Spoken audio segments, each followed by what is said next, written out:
Welcome to Guide Up. In this video, I'm going to guide you on how to delete post on LinkedIn application. For that, make sure you get the application and you're logged into your account.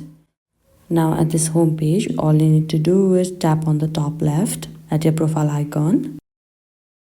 And here simply tap on view profile. And you'll be led to your profile page. Now all you need to do is scroll down.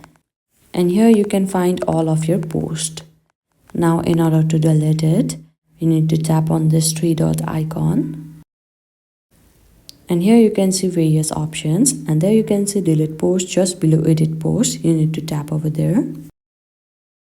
This kind of box will pop up. Simply tap on delete. And now you can see that your post has been deleted. And this is how easily you can delete your post on LinkedIn application. I hope you found this video helpful. Don't forget to like this video and subscribe our channel Guide Up. Thank you.